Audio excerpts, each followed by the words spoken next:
And that's because there's no quicker way to stall the forward momentum of your story than to have your main character waffle back and forth between two love interests for too long. So, yes, your main character should have a hard time choosing between both potential partners, but if you drag this decision on too long, then you're probably going to annoy your readers and make them lose interest in what's happening in your story.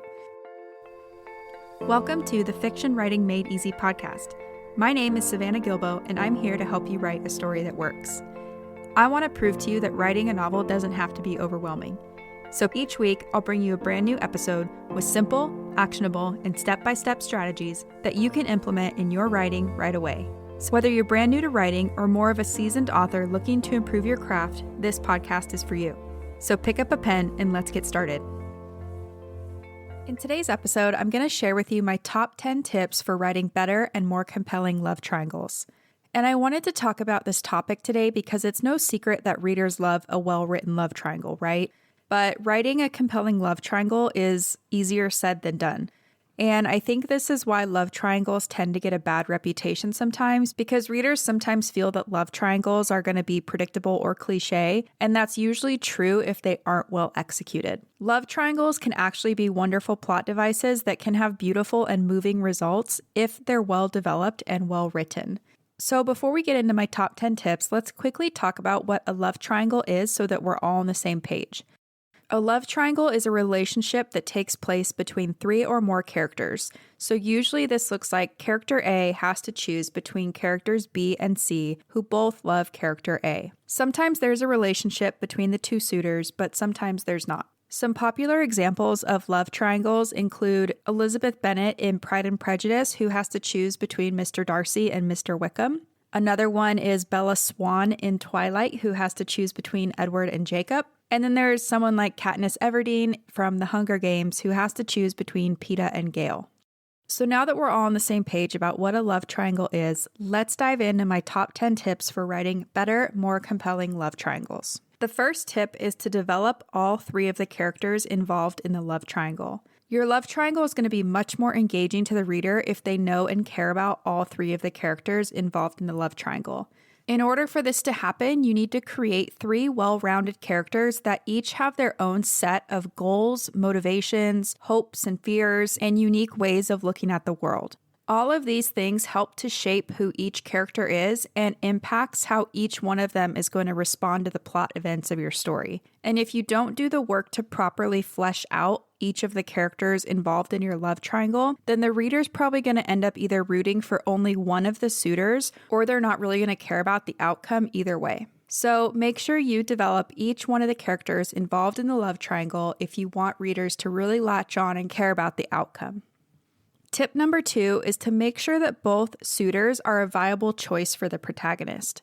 So your protagonist should have an actual reason for caring about both suitors, as well as legitimate reasons for not being able to choose one over the other right away. So if one character is quote-unquote perfect for your protagonist and the other suitor is obviously the quote-unquote wrong choice, then there's never going to be any suspense for readers over who your protagonist is going to end up with. In other words, this is what's going to make your love triangle feel predictable, and your reader's probably going to feel less invested in whatever character is painted as the quote-unquote wrong choice.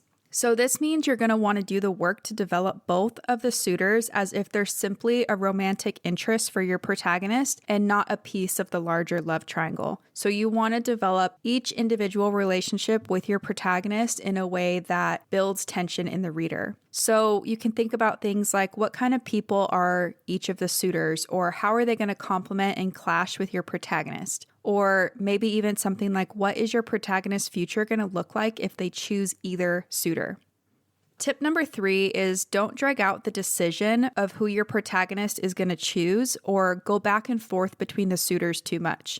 And that's because there's no quicker way to stall the forward momentum of your story than to have your main character waffle back and forth between two love interests for too long. So yes, your main character should have a hard time choosing between both potential partners, but if you drag this decision on too long, then you're probably going to annoy your readers and make them lose interest in what's happening in your story. So as an example, if you're familiar with Pride and Prejudice, I want you to imagine if Elizabeth Bennet kept going back and forth between Mr. Wickham and Mr. Darcy over and over and over again. You probably wouldn't be as interested in her story, right? So don't try to drag out the decision longer than what's natural, and don't go back and forth too much between suitors because it's not going to have the kind of outcome or effect on readers that you want. Tip number 4 is to have your character actively choose someone to be with. So at some point, we know your protagonist is going to have to choose who they want to be with. And if you make this decision too easy for your protagonist, so for example, if one of the suitors dies or suddenly turns evil, leaving only one option for your protagonist to choose, then your reader is going to be kind of disappointed, right? And that's because people read stories to see how a character is going to deal with conflict and the change that's happening in their life. And if you don't let your protagonist make an active choice, then you're not really delivering the kind of story that readers want to see. And there's no quicker way to squash a reader's interest in a story than by having some kind of coincidental event swoop in and make the decision super easy for your protagonist. So just remember that you want to have your character make an active decision about who they want to be with. Tip number 5 is to give insight into who your protagonist is with their choice. So this big decision of who your character wants to be with is more than just a choice, right? It's also an opportunity for your character to resolve his or her internal dilemma or whatever kind of internal conflict they've been facing throughout the story and kind of put a stake in the ground about who they want to be. So if you think about the Hunger Games, for example, Katniss has to choose between Gale, who kind of represents her old life and who she used to be, and Peeta, who represents her new life and kind of the person she's become, right? You can also look at something like Twilight, where Bella has to choose between a relationship with Jacob, who represents more or less a normal human life, and Edward, who represents a more challenging and immortal life. So in both cases, Bella and Katniss have to choose what kind of person they want to be in the world. And this choice of who your protagonist wants to be is far more interesting than simply choosing which suitor is more attractive or a better kisser, right? So think about your love triangle as a way to give readers insight into who your protagonist is with this decision that they're going to make. Tip number 6 is don't feel like both of the relationships have to start at the same time. Now, this is completely dependent on the kind of story you want to tell and how you want to structure it, but don't feel like your protagonist has to be involved with both suitors at the same time as the only option for building tension. This might seem more dramatic, but there are a lot more subtle ways to create conflict and tension in your story. So, for example, your protagonist might only have feelings for one suitor at a time, like in Pride and Prejudice, where Elizabeth has feelings for Mr. Wickham at first and then slowly comes to care for Mr. Darcy. We get to see the conflict and tension within Elizabeth as she realizes that the man who she thought was right for her, or Mr. Wickham, isn't really who he seems, and that the man who she thought was wrong for her, or Mr. Darcy, is a lot more than he seems. Another example is that you can play around with the idea of familiarity versus instant chemistry, like in Gilmore Girls. So in Gilmore Girls, Rory's kind of torn between Dean, who's been her longtime boyfriend, and Jess, who is the new guy in town and who she has instant chemistry with. Both of these examples are relatable situations, and they can also provide fertile ground for some really good conflict and tension too. So try to be creative about the types of love triangles you include, and remember the relationships don't have to start at the same time. Tip number 7 is to let your readers know what's at stake. So to keep your love triangle from becoming stale, you want to make sure that there's something at stake for your protagonist. So you can ask yourself questions like, what does your protagonist have to lose or gain with each suitor? So what would happen if your protagonist chooses character B? Or what would happen if your protagonist chooses character C? Are there going to be any kind of regrets that your protagonist has to deal with following the decision he or she makes? And then how is that decision going to impact your overall story?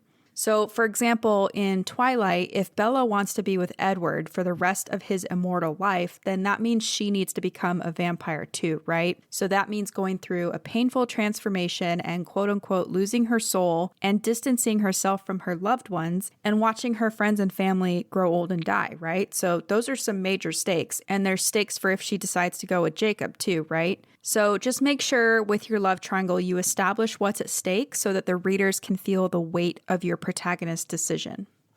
Tip number 8 is don't neglect the rest of your story. So depending on the kind of story you're writing, the romantic relationship between your characters might carry a different weight. So for example, in a romance novel, the romantic relationship is going to be the main focus of the story.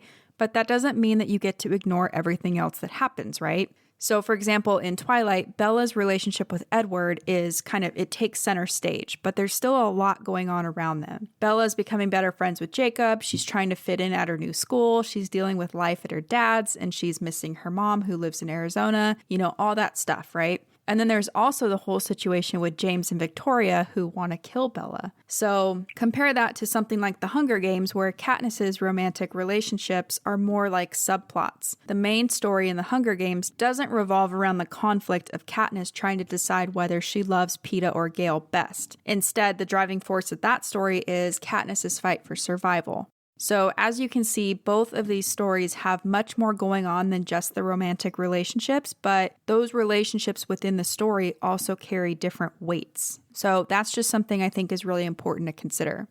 Tip number 9 is to have a reason for including a love triangle in your story. To create a love triangle that your reader is going to appreciate, it needs to exist beyond merely adding drama. So while it doesn't have to be the sole focus of your story, as we talked about in the last tip, it should have a true, solid purpose that supports the message of your overall story. And that's because the less petty the purpose behind your love triangle, the more your readers are going to be invested in what happens. So ask yourself things like, what's the reason for your love triangle to exist in the story? Or does the existence or the outcome of your love triangle support the theme of your story? Or why should your reader care about the outcome? So again, you just want to make sure that your love triangle is included for a bigger purpose than just adding drama to your story. Tip number 10 is to explore the different types of conflict within a love triangle. So in your love triangle, as well as your overall story, you want to use different types of conflict to keep your reader guessing right up until the very end. And really, there are two main types of conflict. So there's inner conflict that comes from inside your character, and then there's external conflict that comes from other people in your character's life, or, things like acts of nature or circumstances that your characters are in. So while you're developing your love triangle, I want you to ask questions like, how does this love triangle affect my protagonist? And then how does the love triangle affect each one of the suitors in the love triangle? And then how does the love triangle affect my protagonist's friends and family? And how does the love triangle affect my protagonist's world? And if the effects of your love triangle can be felt throughout your story, then that means you're just adding unending value to its existence in your overall story, right? So don't be afraid to explore the effects of your love triangle and how it can help you add both inner and outer conflict to your overall story. So that's it for today. Those are my top 10 tips for writing better, more compelling love triangles. And I know that was a lot, so let me just go over them really quickly for you. Tip number 1 was to fully develop each of the characters involved in your love triangle. Tip number 2 was to make sure both suitors are a viable choice for the protagonist. Tip number 3 was don't drag out the decision or go back and forth with the decision too much. Tip number 4 was have your character make an active decision about who they want to be with. Tip number 5 was use your love triangle as an opportunity to give insight into who your protagonist is with their choice. Tip number 6 was don't think that both relationships have to start at the same time. Tip number 7 was to establish what's at stake with the outcome of the love triangle. Tip number 8 was don't neglect the rest of your story. Tip number 9 was have a solid reason for including a love triangle in your story in the first place. Tip number 10 was use your love triangle to help you explore the different types of conflict in your story. So hopefully these 10 tips are going to help you feel more confident about writing compelling love triangles that aren't predictable or cliche and that can instead have really great results when they're developed well and well written. So that's it for today's show. As always, I want to thank you so much for tuning in and showing your support. If you want to check out any of the links I mentioned in this episode, you can find them over at savannahgilbo.com/podcast. And if you haven't done so already, make sure you subscribe to the show because there's going to be another brand new episode coming out next week. If you're an Apple user, I'd really appreciate it if you took a few seconds to leave a quick rating and review. Your ratings and reviews tell iTunes that this is a podcast that's worth listening to. And in turn, that helps this show get in front of more fiction writers just like you. So that's it for today's show. I'll be back next week with a brand new episode. Until then, happy writing.